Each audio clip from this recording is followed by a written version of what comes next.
Good evening, ladies and gentlemen. Thank you so much for joining us for tonight's edition of HR Mentorship Learning Series. Tonight we'll be looking at a topic, building resilient nation. The role of facilitator for tonight is Aminu Yao, is a full member of the Chartered Institute of Personnel Management of Nigeria and also an elected council member of the Governing Council of the Chartered Institute of Personnel Management. I would like to read his profile, even though he's now a regular facilitator on this platform, but just for the sake of somebody who might just be watching this for the first time or meeting CM Yao for the first time, so you can get a brief background about it. He is very passionate with respect to the professionalism of human resource practice, specifically in the public sector. This is because of his understanding of the fact that public sector is a player in providing policy framework, all right, for every sector of the Nigerian economy and requires competent human resources capable of driving developmental agenda and institutionalizing excellent service delivery in the public sector. By way of education, he has a bachelor's degree from the Ahmadu Bello University, Zaria. He also has a master's degree from the Bayero University, Kano, and currently a PhD candidate with the University of Abuja. In addition to being a member of the CIPM, he's also a member of the Nigerian Institute of Management and a member of the Learning and Development Network International. He currently serves as a manager with Servicom at the Federal Inland Revenue Service. Prior to this, he had also worked in different functions ranging from recruitment, manpower planning, performance management, and most recently, he served as head of admin and reporting in the human capital development of the same institution. Aminu Yao is also an SAP subject matter. Ladies and gentlemen, he has attended several trainings across the HR value chain and management and leadership value chain, respectively. I love his hobbies, reading, traveling, and he also enjoys watching soccer. Ladies and gentlemen, I'm excited to hand over control to Aminu Yao. You have the floor, sir.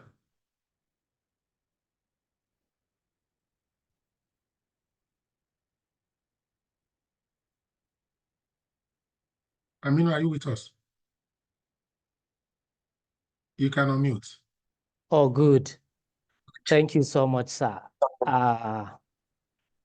Good evening once again, esteemed colleagues. It's good to be here once again. I was here sometimes some months ago.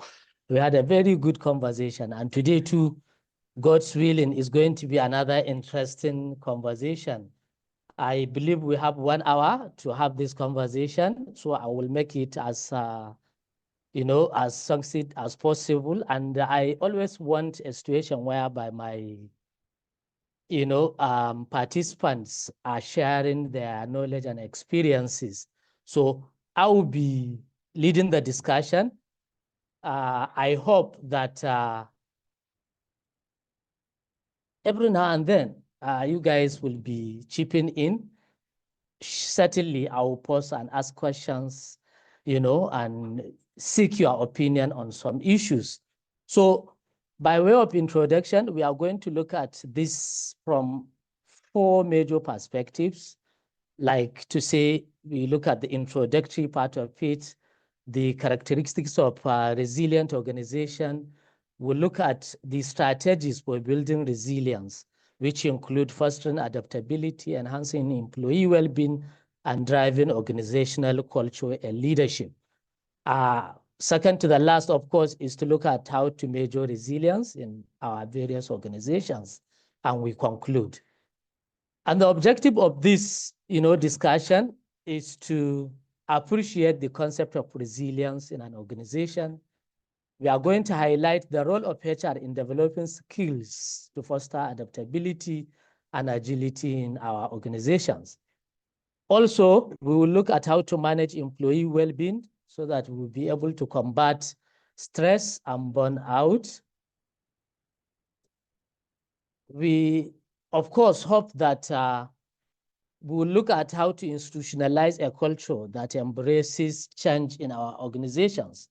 And lastly, of course, is to inspire all of us to take action and implement resilience building strategies in our respective organizations. So, of course, to start with, you know, I hope you can all see the screen. My God. Yes, we can. Oh, beautiful. You know, because we are talking about resilience, I just feel like the captain of this ship is really going through turbulence, you know, is going through difficult time. And the only thing that will make him survive this is resilience, you know. This is exactly what happened. Disruption will certainly happen to us in our life. Every now and then we'll be faced with difficulties, with challenges. The only thing that will make us come out victorious and successful is our ability to resist. Therefore, resilience is the process and outcome of successfully adapting to difficult or challenging life experiences, especially through mental, emotional, and behavioral flexibility and adjustment to external and internal demands. When we look at resilience,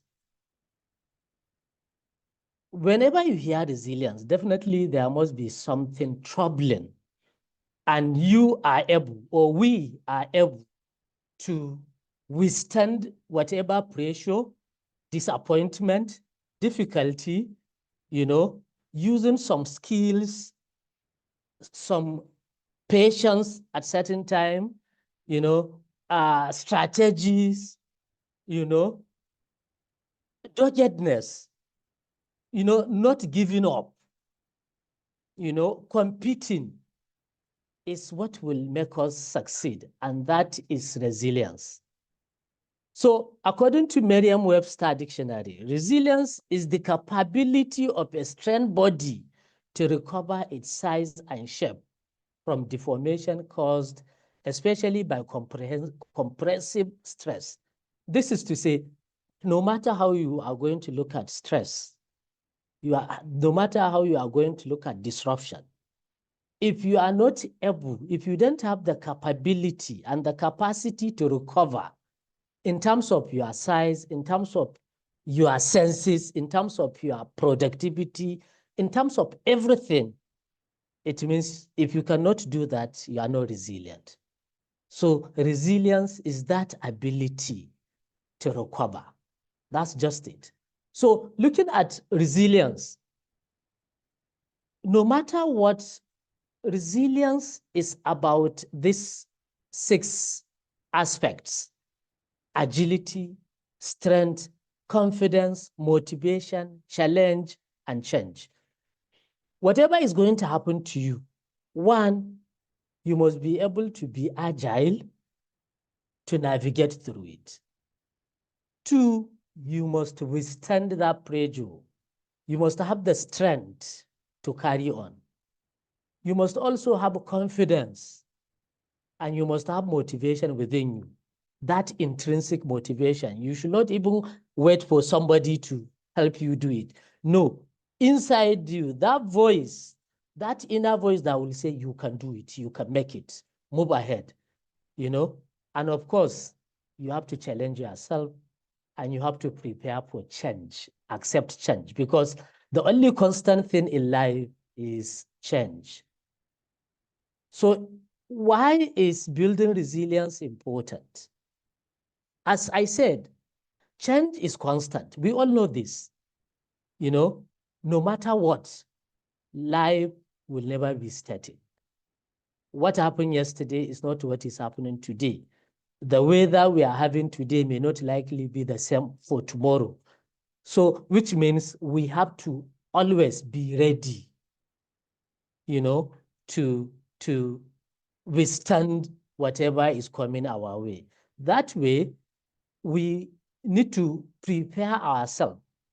have all those things that are required to build resilience. So building resilience is very important. Otherwise, we will not survive an inch. Thus, our ability to bounce back from setback, adapt to new situation, and maintain productivity in our various workplaces is more important than ever before. Because of what? The constant change that we are seeing in terms of our economy, in terms of technological advancement. Imagine today, I always give example. Before 2000, 2020, this program, we cannot do it virtually. If at all we want to do it, it must be a physical event. Something came up, which is COVID. We were all scared. Let me use this word. We were scared, when COVID started. How are we going to continue? How is our life going to be? All of a sudden, look at us today, doing very well, coming out more stronger, Therefore, resilience is no longer just a personal strength. It is a crucial organizational asset. So in our own various organizations, we must know that it is very much important and necessary for us to build resilience across all the value chain that we have in our organization. Why resilience matter? The rate at which things are changing, you just can't say you will not be resilient, because even if it is theory, what you read yesterday, don't be surprised today a new theory has come up. Things are changing. Look at cars. In those days when we had that there is going to be cars that are using electric vehicles, we hardly believe that something like that will happen. It has come and gone. Today, electric vehicles are no longer news, So when faced with disruption, resilient organizations are better equipped to, one, quickly respond to changing market conditions. Why? Why resilient matter is because you are in our own organizations, if we are able to build resilience in our organizations across all value chains, what happens is that whenever there is disruption, we can quickly respond to changing market conditions. Because of what? That agility that is built into our system. And of course, we should be able to capitalize on new opportunities because we are ready. Change is no longer an issue to us. We are ready. We are waiting for it. It's as if we prepared for it. I remember that saying that says, opportunity favors the prepared. If you prepare, whatever happens, as opportunity presents itself, you just hit it, and make good use of it. And at the same time, which is the last one here, it will minimize losses and mitigate risks. So as long as we are able to, prepare our organization with that resilient mindset, we prepare our staff, across value chain, it will minimize losses and mitigate risk.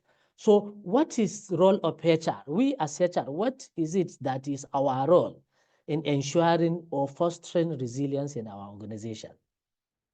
We as human beings, we manage the employees. We are the backbone of the organization because whatever happens, if we are managing the employee well, productivity will rise. If we are not doing well, it will affect productivity too.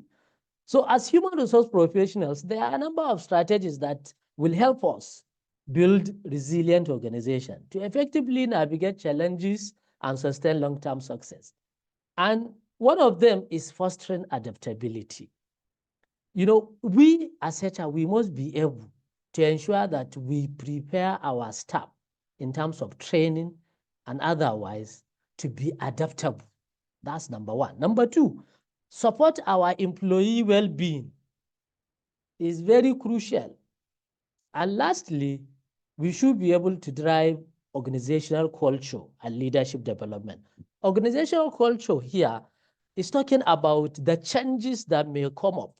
So we should be able to drive our organization in terms of, preparing them for eventualities, whatever change that will take place, to build a culture such that whatever will come up, we have mechanism inbuilt that will help us navigate through. So let's take these three and look at them so that since our major concern is about the role of HR. So let's look at adaptability. I hope we can, let me be seeing comments from chat box. If you have anything to add so that we share, please, let's go. So adaptability, we all know what adaptability is, but as HR, what do we do? You know, personal adaptability within an organization involves creating an environment where employees and the organization can quickly respond to changes, you know, uncertainties and challenges. This is to say, as HR, okay, thank you. I think we have started. Okay, right on. Okay, thank you.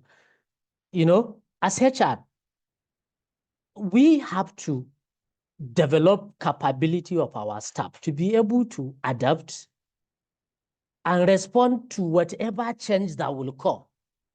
Uncertainties, challenges in terms of market. You know, we are living in a volatile market space, remember? And I was reading somewhere, you know, I learned something, and I think it's good I share with you because I talked about VUCA. The speaker there is saying the only remedy to this VUCA, you know, is less, LACE, you know. L stands for learning. So he is of the opinion that continuous learning is very key. You know, A, we should be adaptable.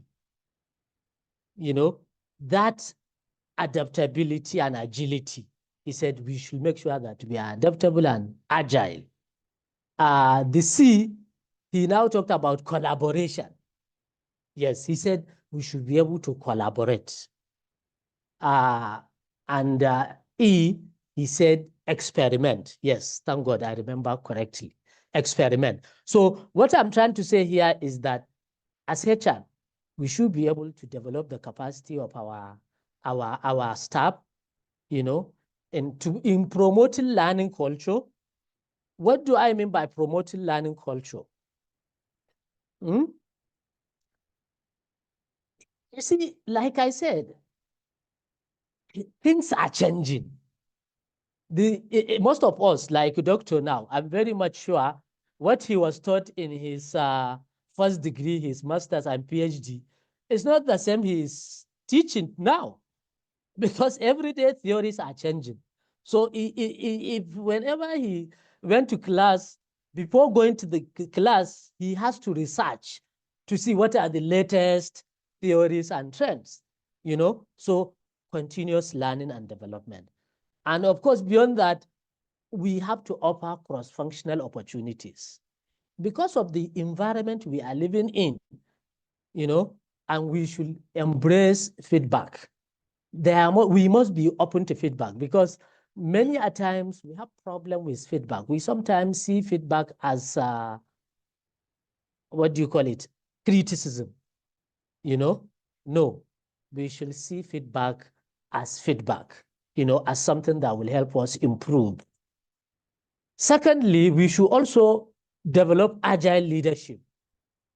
As HR, you know, if we are talking of adaptability, the next thing after learning is developing agile leadership. We must make sure that we train our leaders and leaders at various levels, not only the top management of the organization. No, line managers, they are leaders because they lead a team.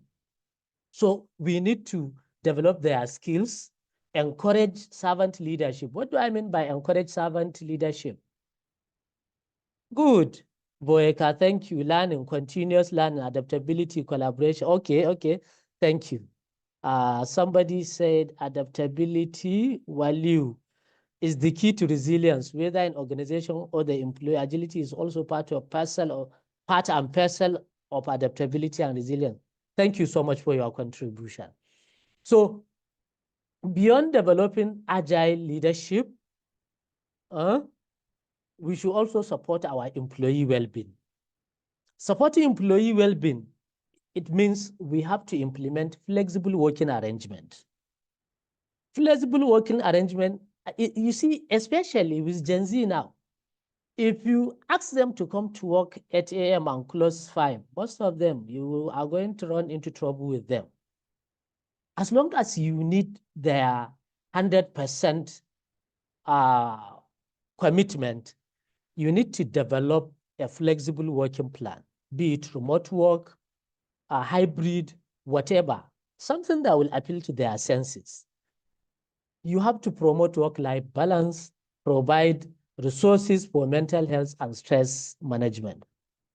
Again, we have to enhance communication and collaboration. Well, this is one of the issues that we have, communication and collaboration. Many a times, you see, we have some bosses, especially in the public sector. I must say this, that there is only one line of communication. You only receive instruction.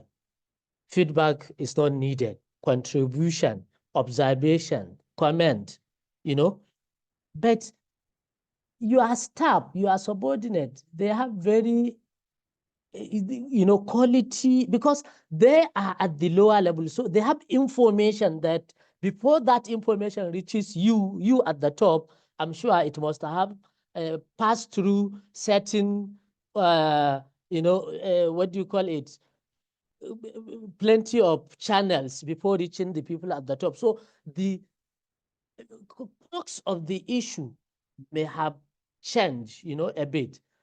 But if you give room for open communication, that any staff can reach out to you as HR, with information, that will go a long way in, fostering adaptability. And of course, using technology, and of course, creating cross-departmental teams. What we mean by departmental teams is that cross-functional, collaboration. Somebody in sales and somebody in marketing should be able to collaborate, understand the challenges in marketing. For somebody in sales, you should be able to understand the challenges in marketing. You in HR, how strategic are you? Do you know what your staff in sales are going through, what your staff in marketing are going through, what your staff in finance? You need to have this understanding too. So adaptability in the recruitment process. Your own recruitment process, you must, design it in such a way that at the point of hiring and onboarding, you design it in such a way that you are looking at those with skills that can adapt to certain situations. And of course, you must focus on soft skills. That way, you will help in enhancing adaptability in your organization. And of course, onboarding, like I said, for agility. Encouraging innovation is also another way. I can tell you, with all sense of responsibility, that I've seen this playing out well in some organizations, and public organization for that matter, because I've seen this organization, if I mention its name, everybody will know, but the application or software they are using presently was developed internally by one of the staff, of the organization. Before that time, they purchased licenses, big, as in they invested heavily on big softwares, very expensive softwares. But because most of those softwares are foreign, they were not able to localize and domesticate them with our own uniqueness here in Nigeria. This particular staff, it was one staff that started it, he started developing.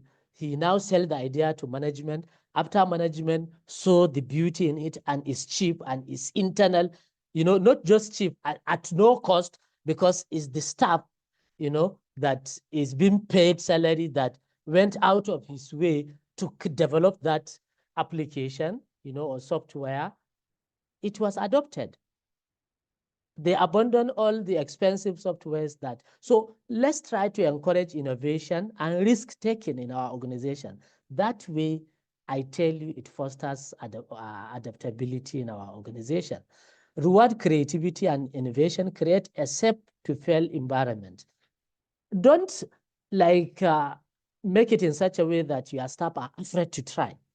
No, let them try. The only thing is, you know your staff, they are responsible, so you should be able to give them room to try. I tell you, after failing the first time, the second time, the third time, they won't fail and they will come out with something very good, Again, part of those things that we will require in fostering adaptability is ensuring organizational flexibility. One of the problems that we are having today is we still have policies that we inherited from white men, from the colonial masters, especially in the public sector. I tell you, there are policies, guidelines that were inherited that, during when, in fact, even the generation, baby boomers, can you imagine? Do you really believe that policies, HR policies that were used for baby boomers, even though Generation X were able to adopt, to use that, do you really believe that Gen Zs and millennials will continue with those policies? So you need to be interrogating those policies so that, you develop this adaptability in your organization. Be proactive in terms of workforce planning. You can see what is happening in Nigeria, for example. Even before JAPA started in Nigeria, if you remember in banks, there used to be this poaching. If today you are working in Bank A, tomorrow another bank will just come, whisper into your ears, raise your salary, and carry you. This is what normally happens in those days. Now that there is JAPA, it's easier for your staff to leave you once you cannot take good care of them. And beyond that, not only JAPA, as we speak today, we have remote jobs here in Nigeria.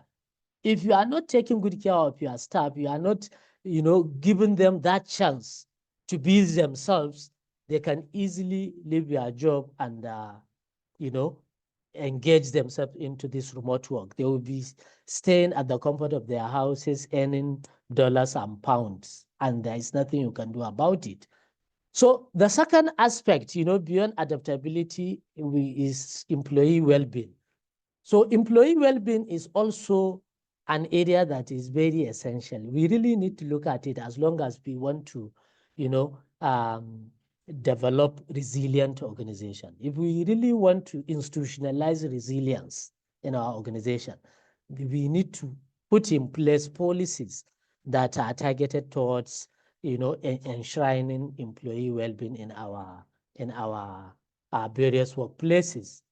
So employee well-being, encompasses physical, mental, and emotional aspect of our employees. It is a critical component of a healthy workplace and is essential in fostering productivity, engagement, and job satisfaction.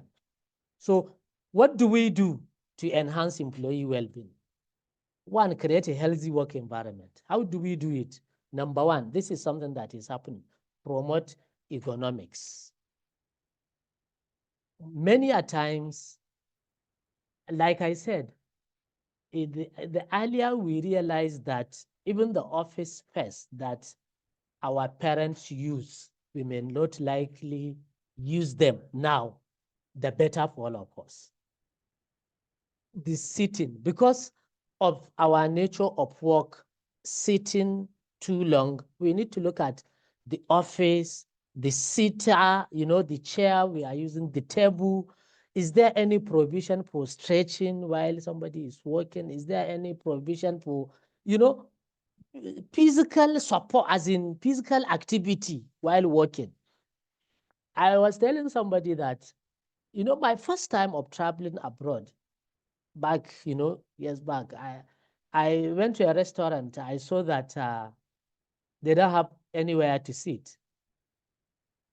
what you can only see is this like cocktail, cocktail tables. So whatever you buy, you just, use the cocktail table to eat and drink and go. I said, Kai, what's going on?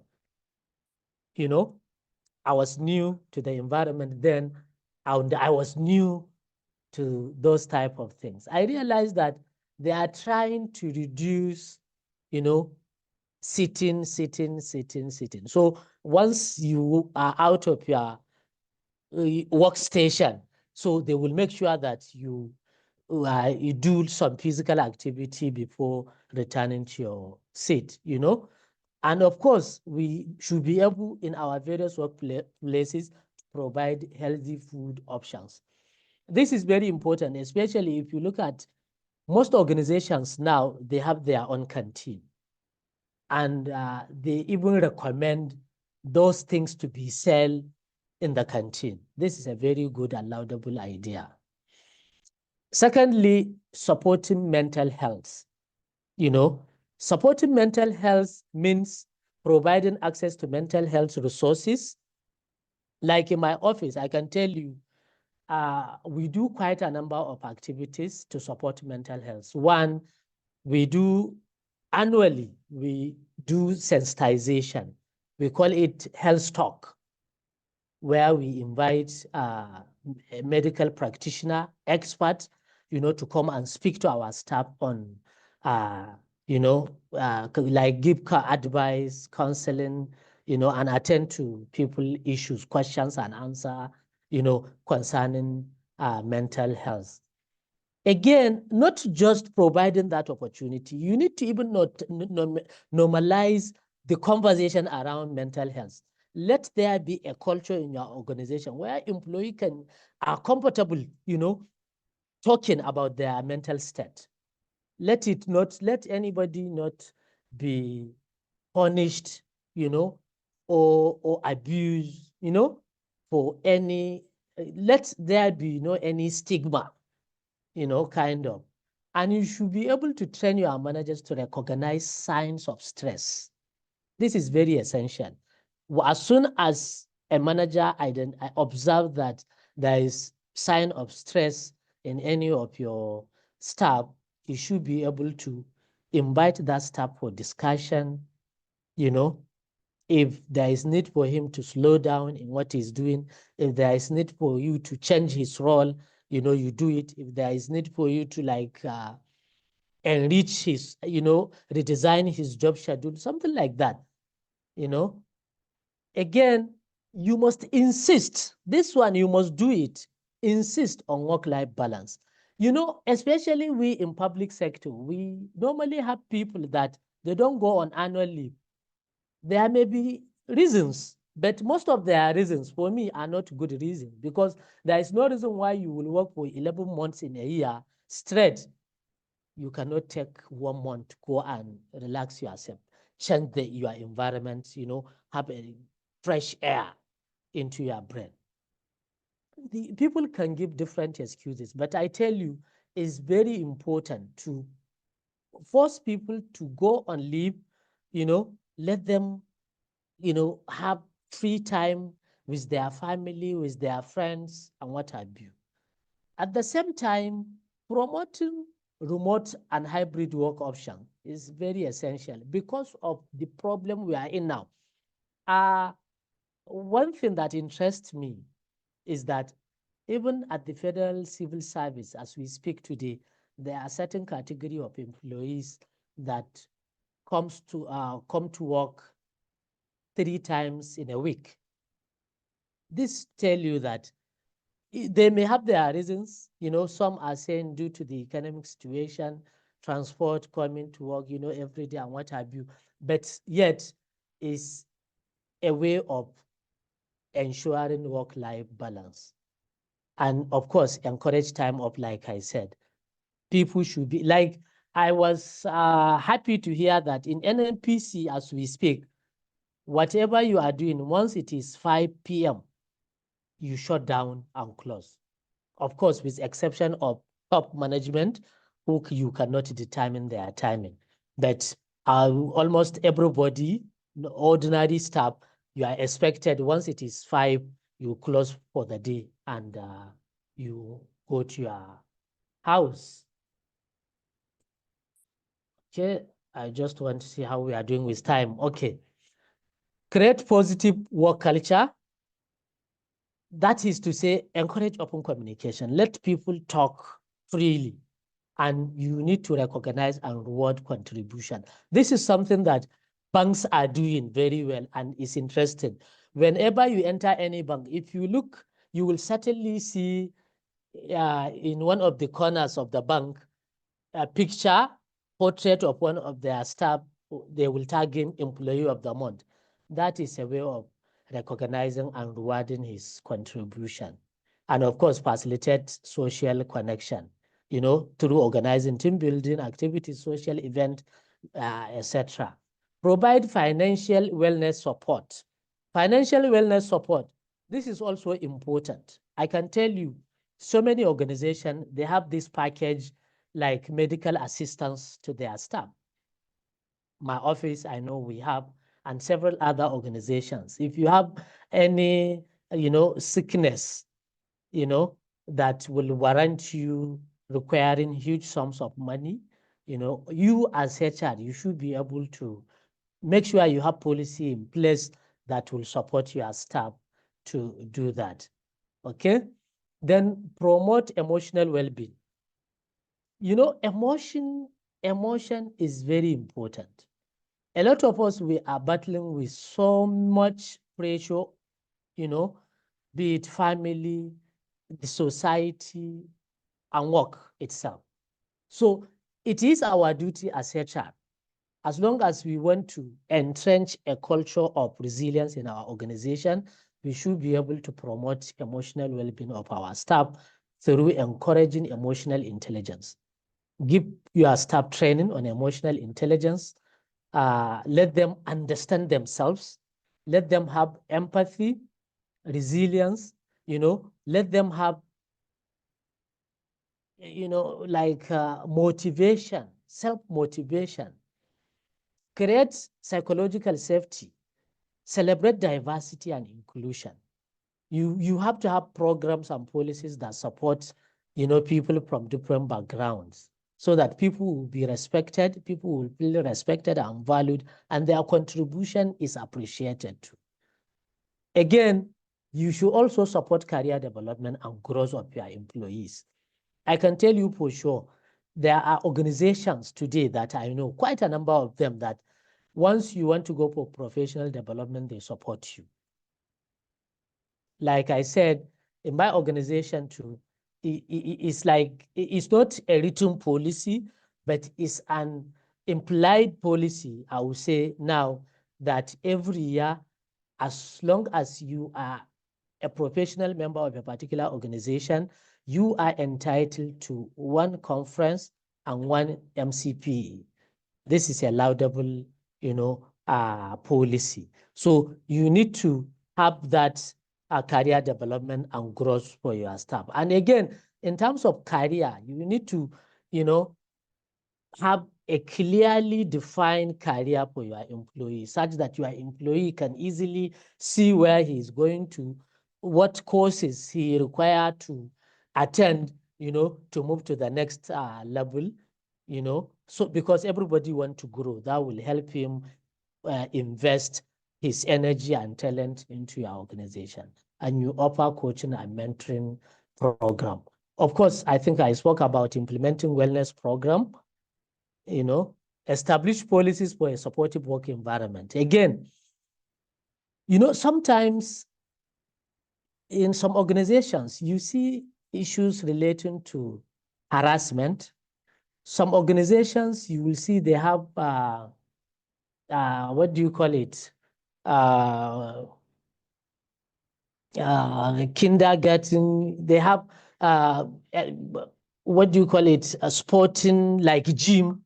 There is, I have gone to an office where I saw they have table tennis in their office, and you are free after certain, they have like break time where you guys can go have coffee, a kind of lounge, play table tennis and what have you. So, create environment that is supportive, and making your staff, feel relaxed, kind of.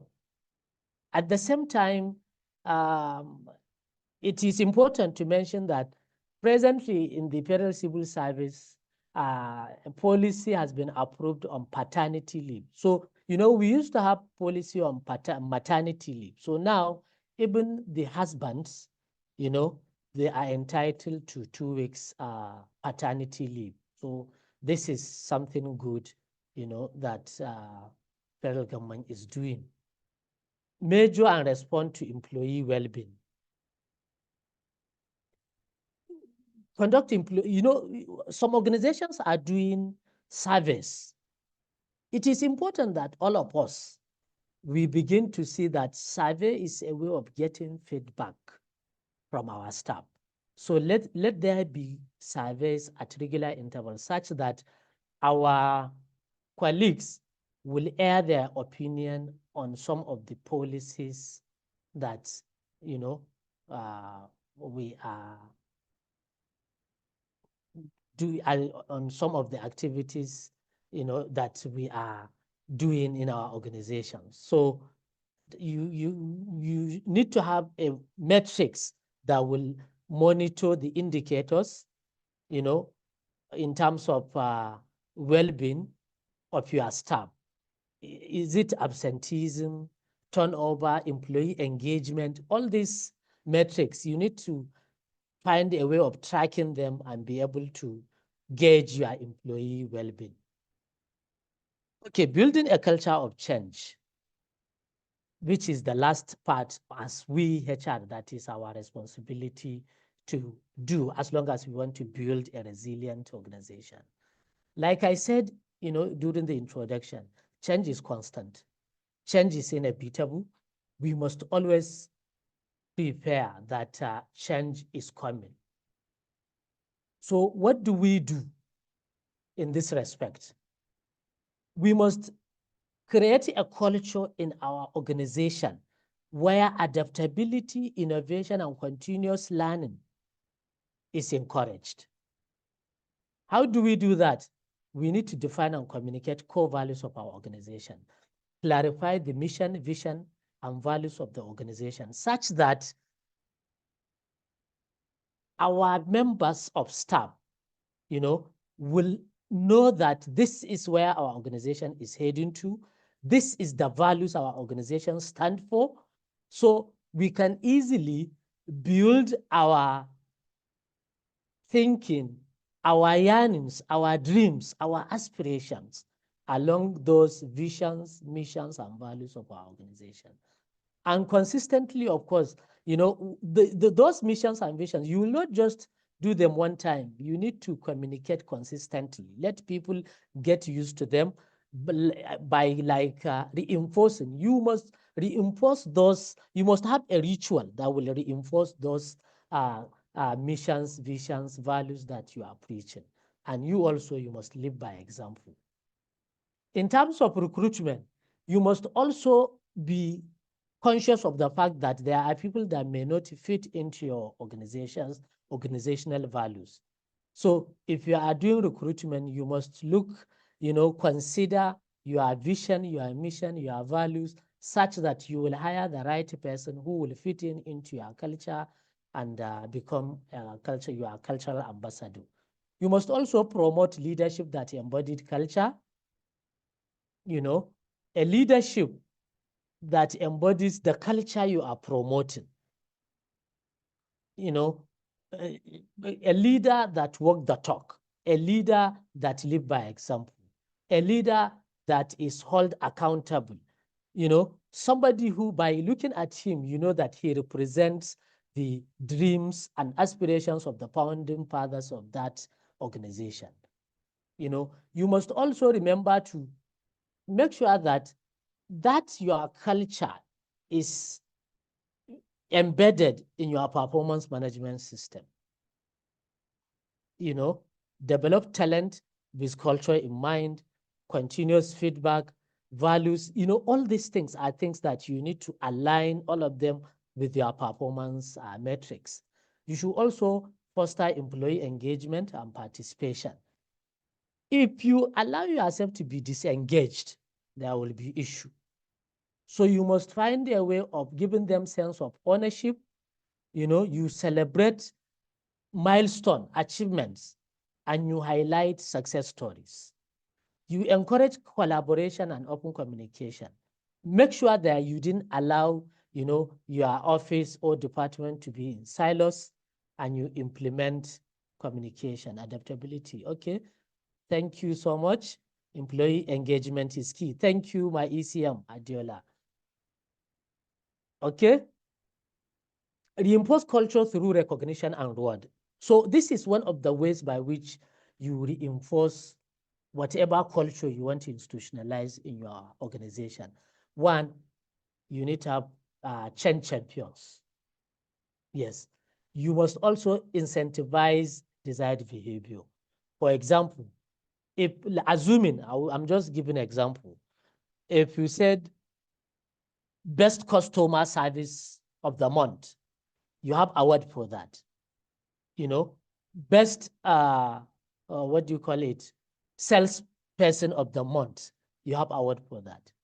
But whatever, any desired behavior, anything that you want to promote, let there be incentive attached to it, such that people will see it clearly that, yes, this thing is true.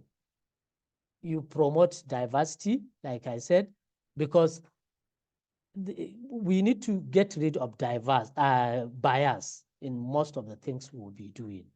This way, because one of the why we are insisting on diversity these days is because there is serious gap between Gen Zs, millennials, Generation X. I know we have very minute number of baby boomers in the service now, but we have significant number of Generation X, So now the understanding of Generation X is quite different from that of Gen Z. So that diversity, you need to find a way of bridging the gap, carrying everybody along and making sure everybody feel at home and important. Use employee feedback to shape culture. In some organizations, in fact, this is something that happened in my organization. During COVID, employee engagement is key. Thank you. Okay. Promote and reward any behavior you want to see. Thank you so much. During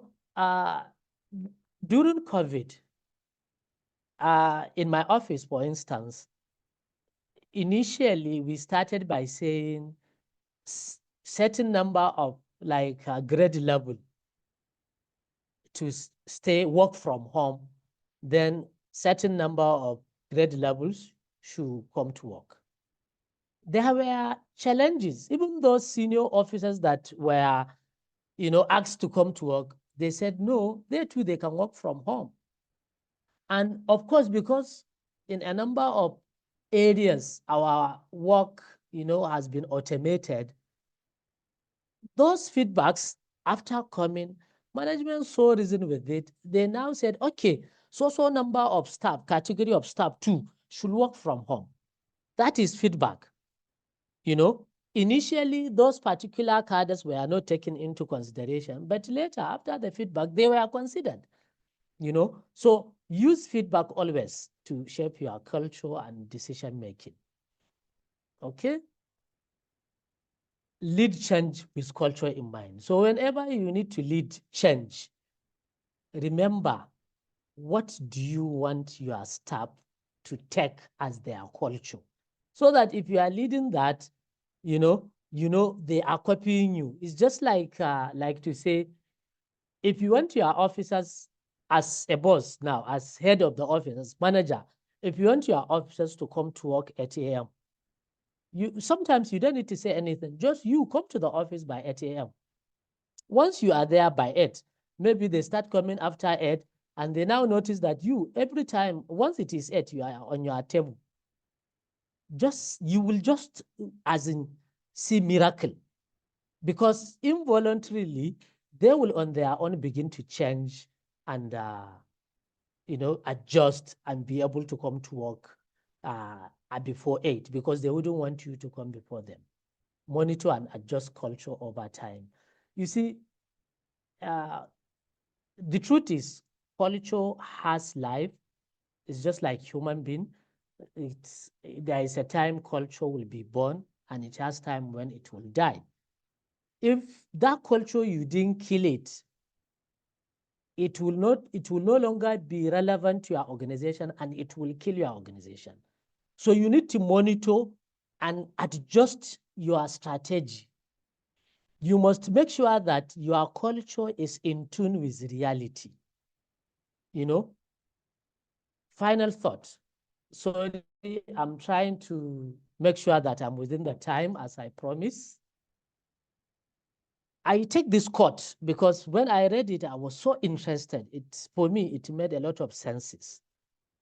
It's by Margaret Wheatley, when she said, the nature of the global business environment guarantees that no matter how hard we work to create a stable and healthy organization, our organization will continue to experience dramatic changes far beyond our control. So the only reason why we need to develop resilience is because of the constant changes that are taking place. Most of these changes that are taking place are not changes that are coming or giving us signs that are coming, are changes that happen suddenly. So we need to prepare, build resilient capabilities such that as changes are coming, as disruption is emerging, we will be able to withstand whatever change that is coming up, and we will be able to grow stronger and stronger in our organization. Thank you so much, dear listeners. It's time for us to have a discussion. If you have any contribution, question, please, let's have it now. I'm trying to make sure that we are working within the time. Thank you, Doctor. Over to you.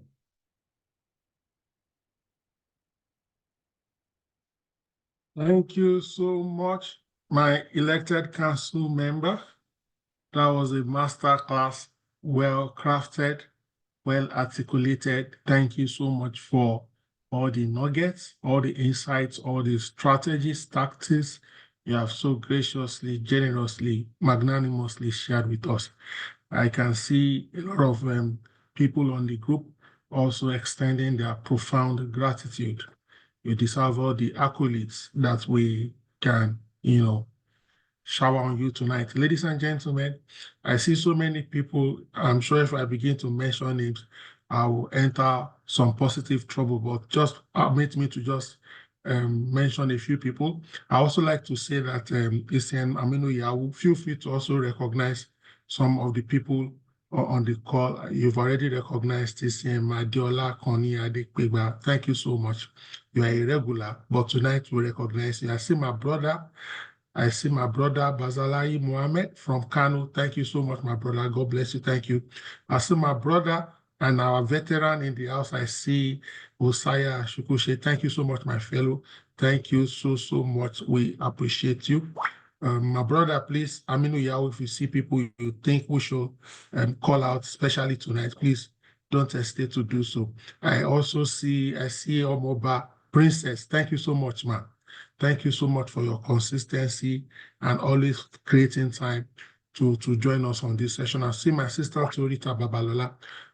Thank you so much. Aminu, please call people out, please. Thank you so much, sir, Doctor. Yes, I can see a couple of colleagues, senior colleagues. My sister Laraba, thank you so much. I've seen you. I've seen Mr. Sukushi, of course, as you rightly mentioned. Mr. Sukushi actually is my boss, my chairman. Thank you so much for being here. I've seen my sister, immediate past chairman of the Kaduna State branch of CIPM. My ECM Adiola, thank you so much for being part of this. My chairman from Kano, Bazallah, Alhaji Nasuru Salisu, former chairman from Kano. I have seen Fatima, my sister Fatima Muhammad. Thank you so much for being part of this. I've seen Chairman of Kaduna. Thank you so much, my brother. My friend Nura Ismail is actually the customer service expert. Nura Ismail, thank you so much. Rabi, I've seen you. Thank you. Ruth, thank you so much.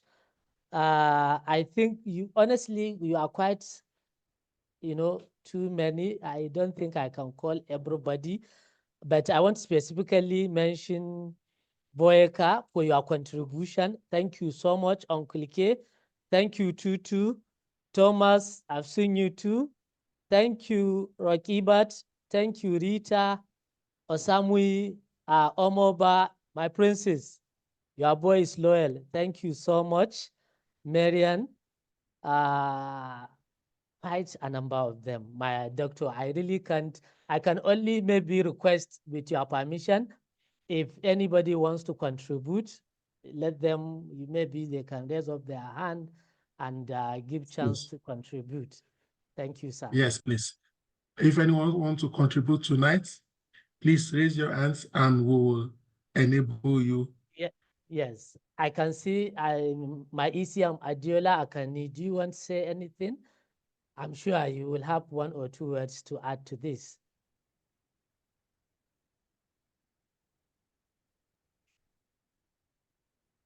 I'm checking to see if anyone is raising up their hands this evening. Yes, I didn't see hand yet. Bazala, I don't know if you want to say something. Fatima Muhammad. Until Araba, you too. I'm sure you are there. I see my sister too, Florence Bolaji Lawag. So great to see you. Good. Adiola, just unmute. Adiola is here. Okay, Okay, thank you. All right, thank you. I've been trying that before and I couldn't. Thank you. I'm able now. Good evening, professional colleagues on this call. My own is not just because there is nothing I want to say. ECM has said everything.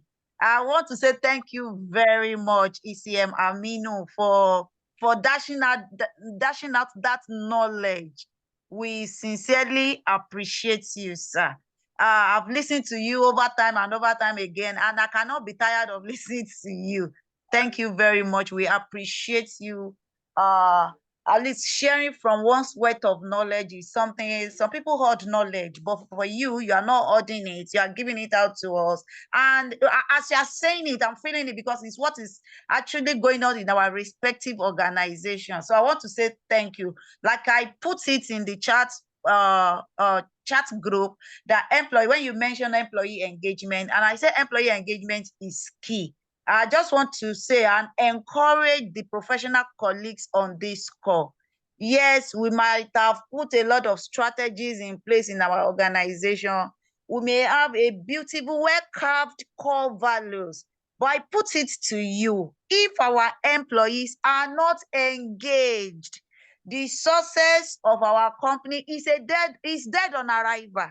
So as HR professionals, as HR practitioners, please, let's work more on employee engagement in our workplaces. And I say it to you, employee engagement is leader's tone. It has to begin from the top. It's not what only HR can undo. We have to take it from the top, from the leadership, like what I do in my organization. So at the beginning of every year, I recommend employee engagement training for all our leaders, so that they also know that no, you don't treat employee like an object.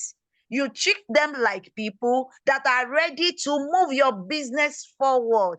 And another thing I did was I introduced employee engagement being a KPI. Let it be KPI for all supervisors. By so doing, the line managers, the supervisors, and everyone in the company will be able to make their employees happy. And when the employees are happy, guess what happens? Productivity is on the top gear.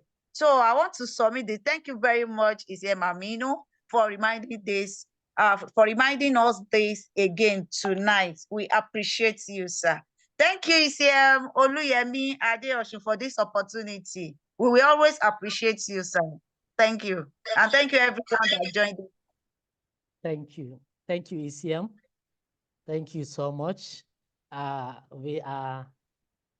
It's already after 9. I wouldn't know if we have anybody that. Yes, I think Uncle K from Ibadan raised his hands earlier. I don't know Yes, if it Uncle was K. intentional, but Uncle K, you can speak if you are still, if your hands were intentionally raised earlier. Okay, I think maybe, yeah, Uncle K, please speak. That will be our final contribution for tonight. Yes. Uncle K, all you just need to do is unmute.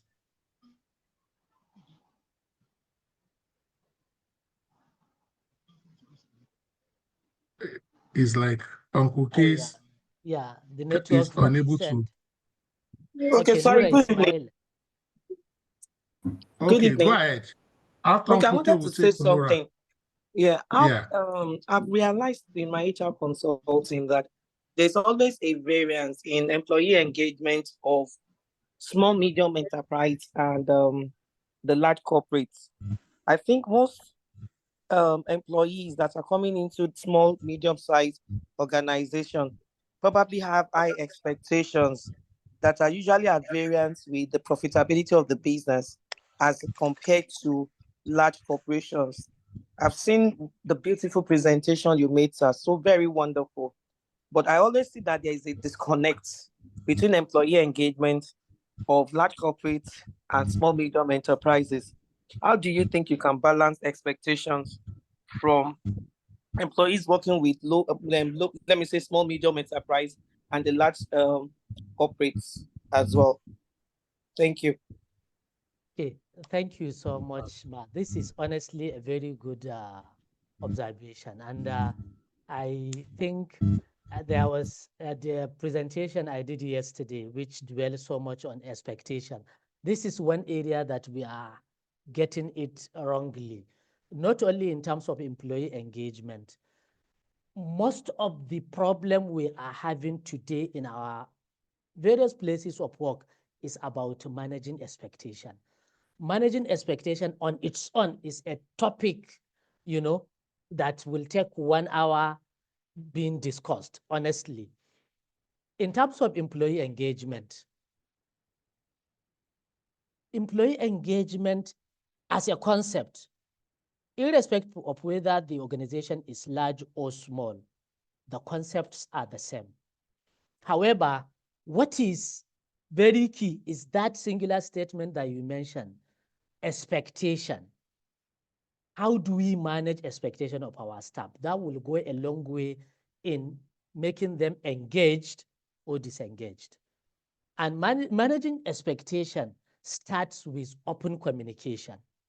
Wherever you go, if you want to manage expectation, the very first thing that you need to do is open communication. From the point of entry, when you are engaging your staff, that is why you need to be conscious of the fact that what type of organization do you have? If you are hiring, there is this 5 rights. It's like a golden rule in recruitment that says getting the right person for the right job at the right time and to be paid the right amount.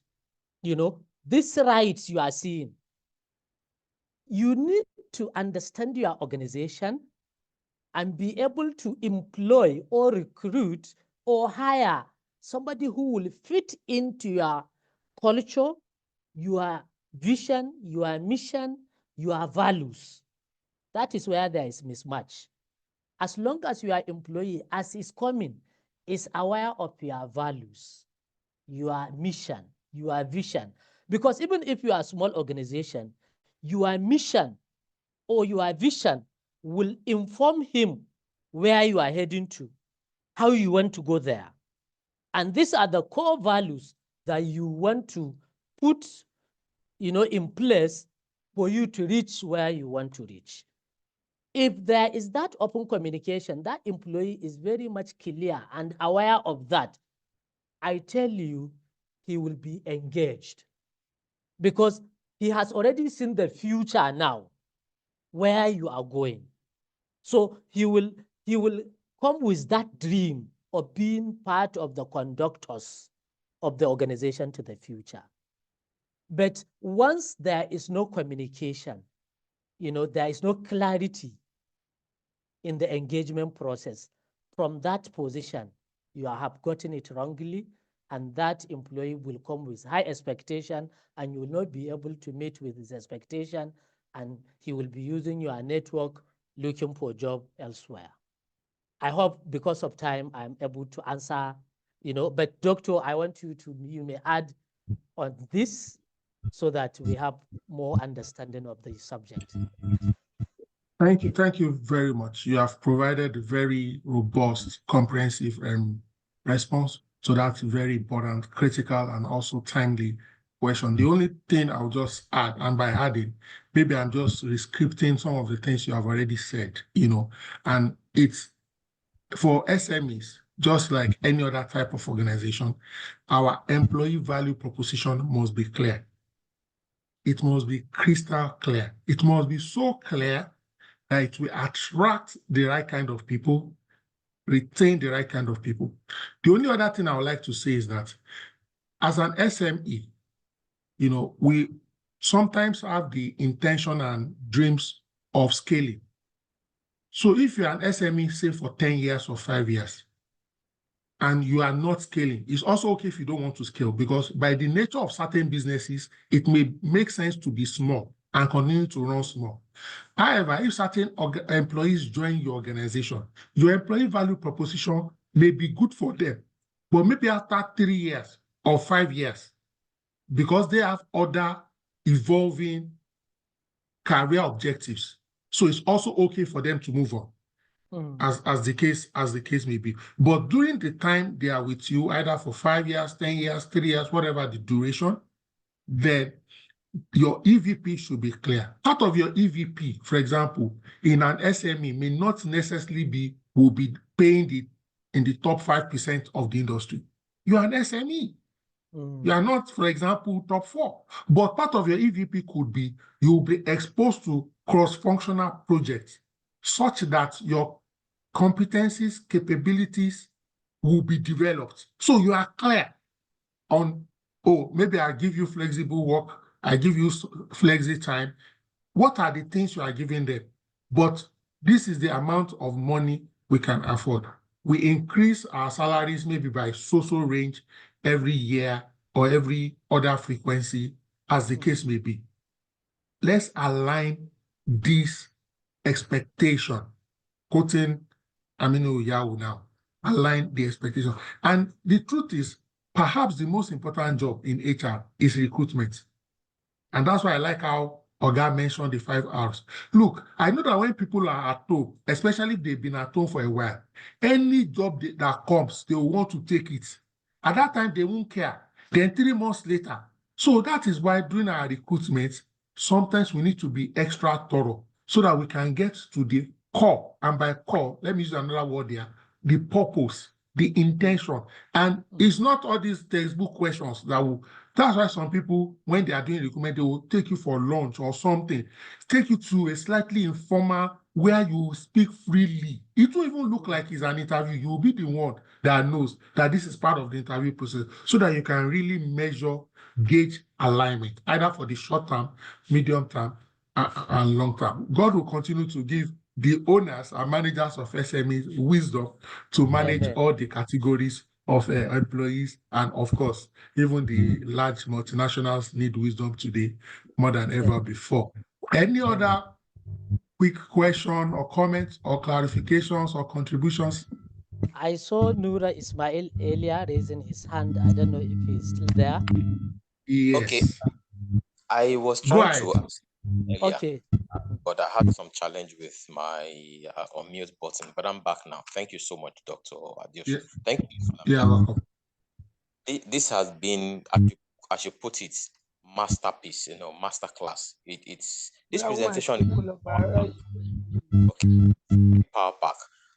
I could pick, talking points around organization development, from mental health to, well-being, EVPs and the rest, everything all encompassing.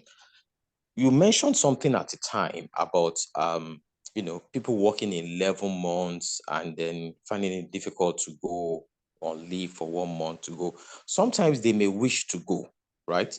Talking about SMEs, they sometimes don't want employees to go on leave, using them back to back to back, like as long as the business is going and you appear healthy, they don't want to take, that's your state of health as that serious until something drastic happens. So if you work in a place like that, that downplays your right to go on leave, and they just, relegate it as not so important, how do you professionally address that to the probably your SME or big company owner? Thank you, Malam Yao. Okay, thank you so much, Uncle Ike. This is a very good, question, because like I said, it's something that is happening. Even me, I know at the public service, you will see a number of people. Some is the office. You want to go and leave, but something will come up, your boss will say no. So also, I'm just hearing this at the SME, and it is, for me, part of labor law for you to go and leave wherever you are working. That, what do you call it, arrangement, honestly, is affecting our mental health. You are expected to work 11 months. There is no reason why your office, you yourself, you will work in such a way that only you can do your schedule. It doesn't work like that. For me, honestly, it's not healthy for the organization. God forbid, what if person die? What do you think will happen? The point is, we need to, we as HR, build our workstations, that is to say, job schedules, such that another person can replace or can work in place of another person. This is, I think, one of the reasons why we need to promote cross-functional, work. At least somebody should be able to learn what another person is doing. Somebody should be able to step in for another person. As long as we will continue to rely on one person, the danger is that the very day that person, either another organization will poach him, either he will decide to go on Japa, either a natural, what do you call it, calamity will happen. He can be sick, he can die. What do you think the office will do? Be it SME or whichever one, as long as you are building a particular task around one person, honestly, there is going to be serious issue. So my position is that let's encourage our staff, that is the HR, to ensure that each particular task beyond the scheduled officer, another person can do it. What if that person, falls sick?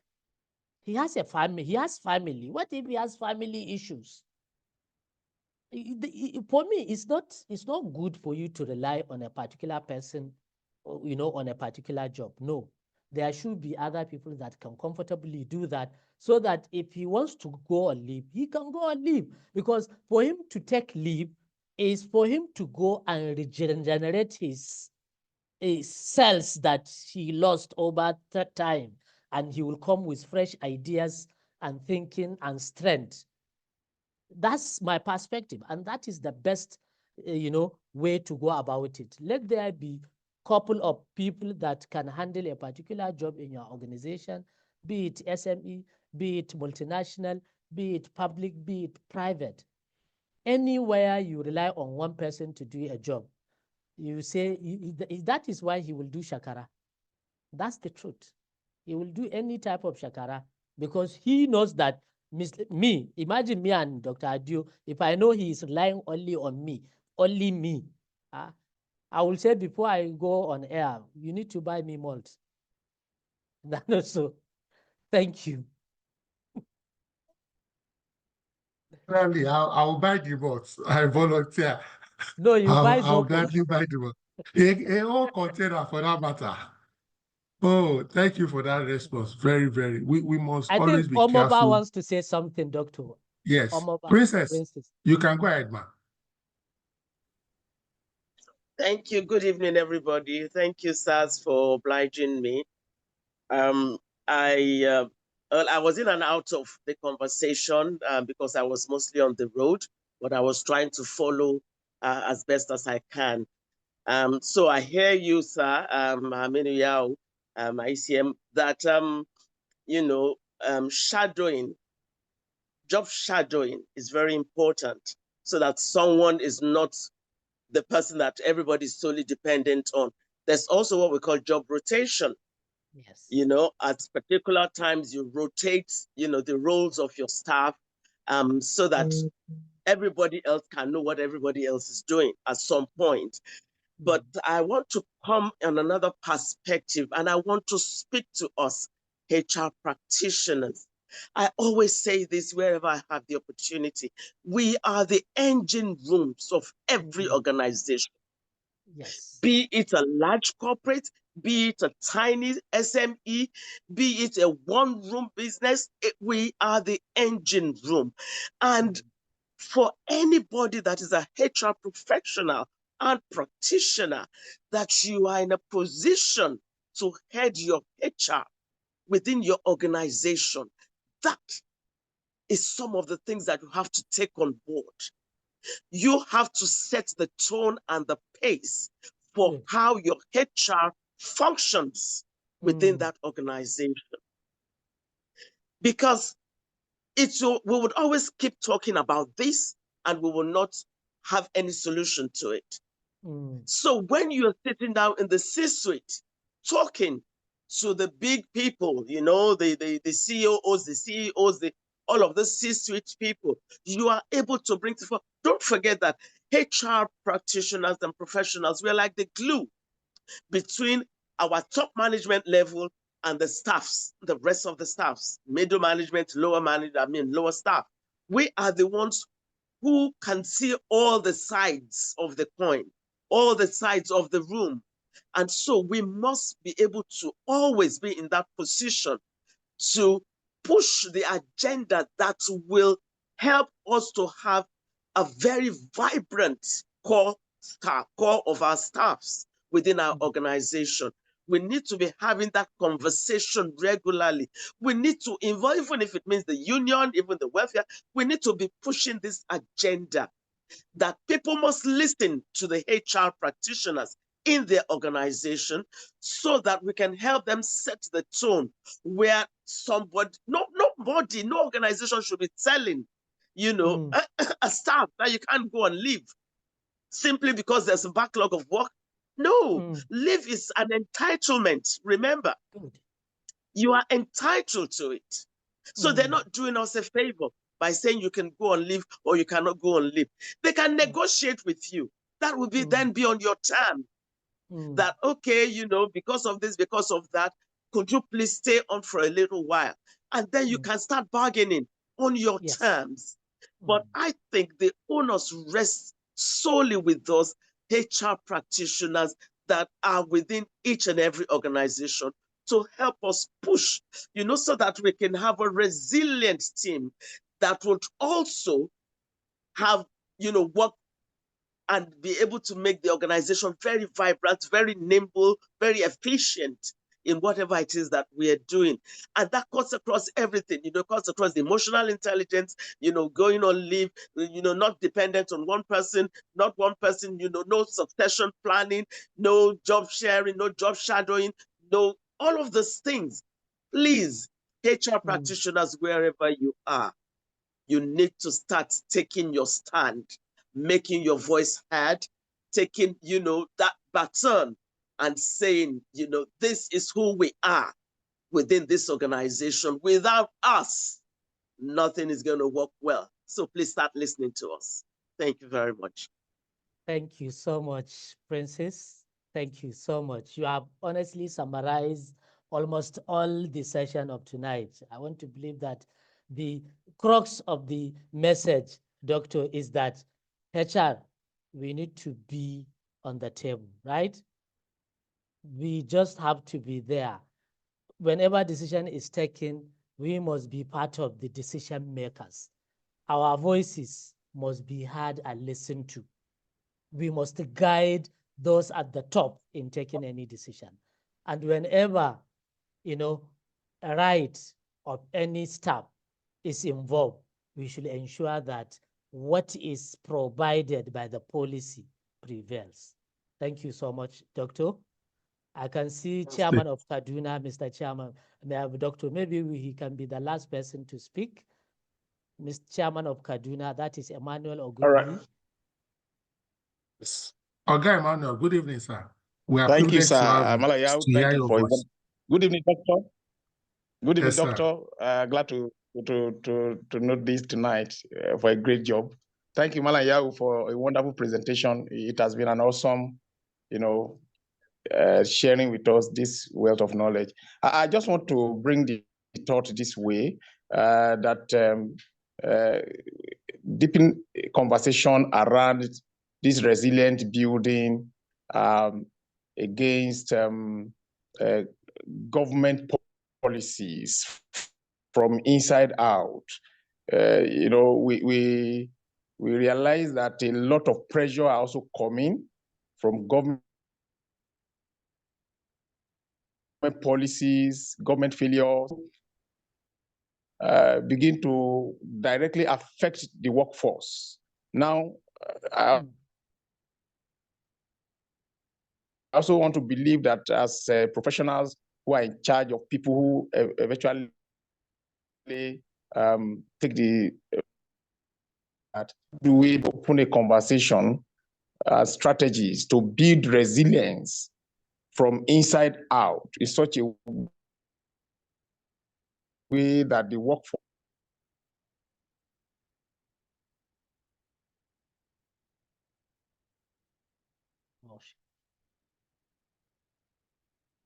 I can't hear him again.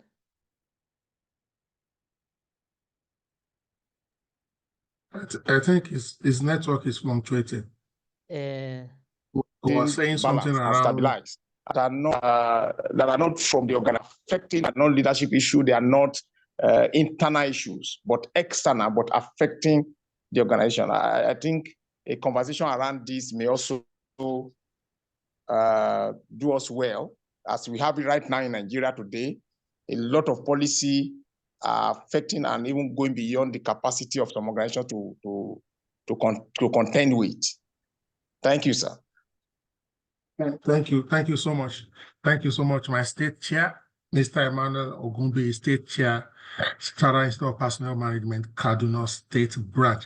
I must say something, and that will be my closing remark. One thing about mountains is that they don't shrink. It is we humans that develop the capacity either to climb the mountain, to fly over the mountain, to bulldoze the mountain. Ultimately, we increase our own capacity to surmount the mountain. Things are tough everywhere. All of us on this call, I'm sure we have friends, relatives, siblings outside Nigeria, either permanently or temporarily. And if you engage with them regularly, Canada, US, UK, Australia, Ghana, Benin, Togo, globally, things are tough. I agree, it may be slightly easier in certain quarters than other quarters, but one of the reasons why I personally appreciated the topic of tonight that was carefully selected, curated, and delivered by ACM Aminu Yao is the fact that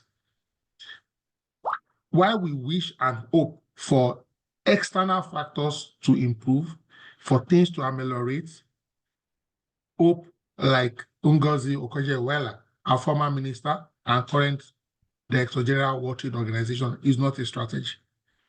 The strategy is to continually build internal capacities and competencies, both at the organizational level and at the individual level.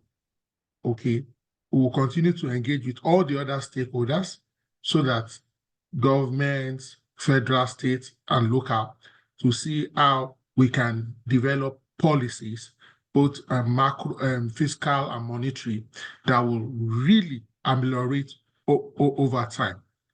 However, we will continue to be strong men, you know, as we hope that we will have strong institutions.